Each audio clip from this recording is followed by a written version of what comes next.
Thank you for tuning in to Blue Dog Radio. This is your host, The Wag. I would like to once again address Lee Doren on a very different kind of issue than last time. He just made his video on gay marriage. He thought his position of actually supporting gay marriage would come as a surprise to many, but it didn't surprise me. I can tell he has kind of libertarian tendencies, freedom of personal choice, etc. I agree with everything he said except for that. For starters, he started by criticizing Obama as well as much of the gay movement for supporting him. Obama is actually officially against gay marriage. Much of the gay movement gives him a free pass for the simple reason that he's a Democrat. Obama shouldn't get a free pass, and I don't want a free pass either. I am a Democrat who is against same-sex marriage, and I'm willing to own that. Treat me the same way you would any Republican who is against same-sex marriage. Now, where I agree with Lee Doren is that he wants to leave this issue up to the states. That's exactly how we should deal with this, one way or the other. I will not support nationally banning same-sex marriage any more than Lee Doren will support nationally requiring the states to allow same-sex marriage. Let each state decide for themselves exactly how they want to deal with this.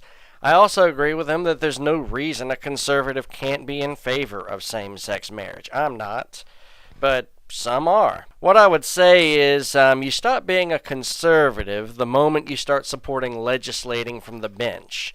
That is, the second you try to get the Supreme Court to twist the Constitution to push your agenda. As a conservative, I believe in sticking to the Constitution, and that framework is federalism. We have 50 states for a reason. And on issues like family law, we always leave these issues up to the states, and that's how it should remain. Now, as an opponent of same-sex marriage, I would encourage all states not to jump on this whole same-sex marriage bandwagon. It's not gay people's faults, I realize, that families are in the state they're in, but they are. The divorce rate in America is above 52%, last I checked. In the 50s, it used to be more like 1 in maybe 10 marriages would end in divorce. I'll admit that straight couples are doing more to harm the institution of marriage than gay people. I'll admit that. But redefining marriage would just be another step in the wrong direction. Marriage is the linchpin of the family. And children, they're our future. Sorry for the cliche, but too many children are growing up without a unified father and mother figure. And psychologists know just how important this is. They need that male and female role model so that they can build their own sense of morality and their own sense of decency and define who they are as people. And I really believe this is why our country is getting into the kind of trouble that it is. Without diverting into all of that, though, let's talk about the institution of marriage. Some people are going to say to me, you know what, if you don't like gay marriage, don't get married to a gay guy or whatever. You see, they say that like it only affects the people who get directly involved. That just defies human nature.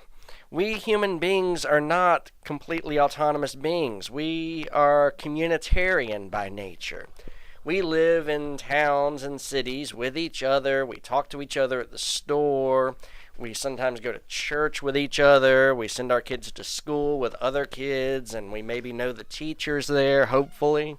Every decision we make affects those around us, whether you like it or not. If we redefine marriage, that's not only going to affect gay couples, it will affect everyone. Now, before you accuse me of telling people how to live their lives, let me make this very clear. I see nothing wrong with two men or two women who love each other visiting each other in the hospital. I see nothing wrong with them living together. I mean, I might morally see some things wrong with that, but let me put it this way. I'm not going to make a law to stop them from living their lives the way they want to. Why can't they just take a civil partnership and be happy? A civil partnership essentially gives them the same rights as a marriage, but they don't call it a marriage. That way, marriage remains defined the way it is, one man and one woman. But in the state of Florida, I will push to allow civil partnerships if that issue comes up, but I will oppose any efforts to redefine marriage. I will respect the right of other states to make their own decision, but I would discourage them from redefining marriage as well. Regarding Lee Doren, thank you for posting that video, and I definitely applaud your courage for shattering some of the stereotypes about the left wing and the right wing. Thank you everyone for tuning in. This is the WAG signing off.